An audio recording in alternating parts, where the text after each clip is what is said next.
Peggy 16.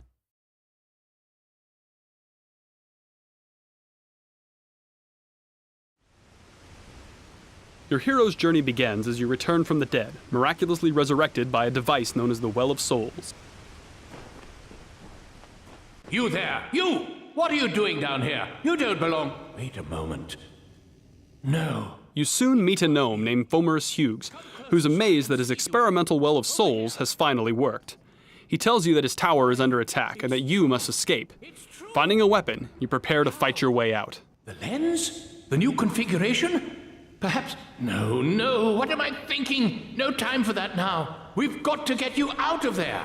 Here you get your first glimpse of the Well of Souls, the place of your rebirth. Combat in Reckoning is intuitive and accessible.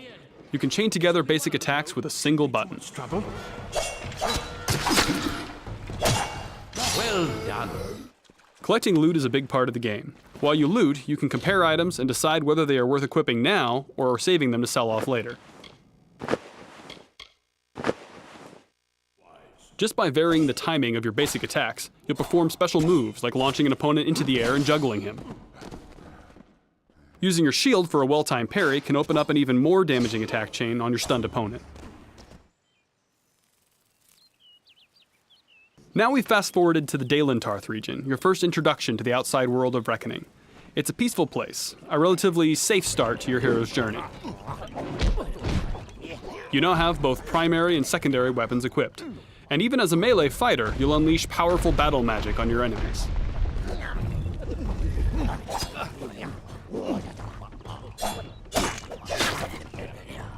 Sometimes you're rewarded with opportunities to dispatch enemies with a special Fate Shift kill.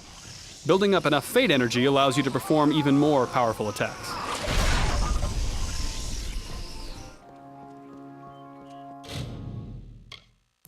Reckoning features a robust crafting system. Here, for example, you might try your hand at sagecraft. Using this altar, you insert a magical gem into a longsword, upgrading it to a more powerful flaming sword.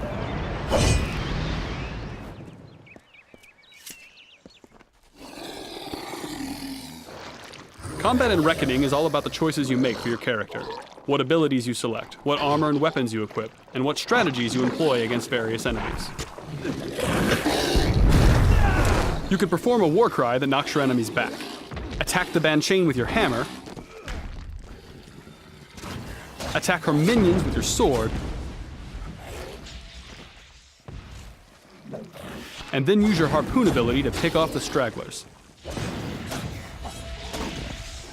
The Quake ability sets up the enemy for another Fate Shift.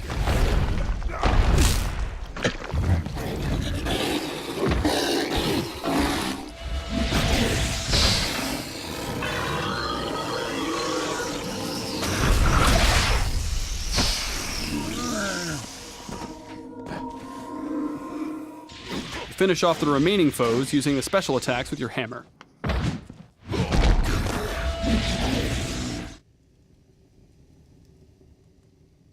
Imagine now that every choice you've made has led you down the path of the mage. You still have a shield, but it's a magical talisman, and your parry move sets your opponent on fire. You also have these chakram weapons you can use to tear through your enemies at a range.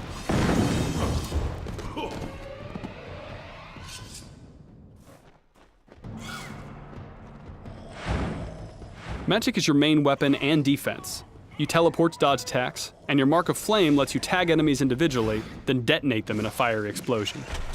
Even as a magic-focused character, you still have primary and secondary weapons. In this case, you're using an ice staff and a pair of flame chakrams.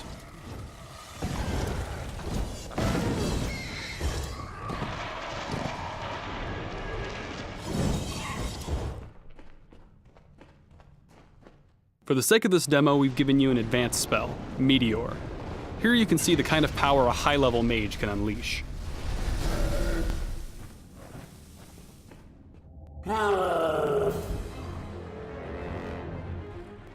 Throughout the game, you'll encounter big creatures like this Prismeer troll. Most RPGs would turn this into a highly scripted fight, but in Reckoning, these encounters are action-oriented in real time.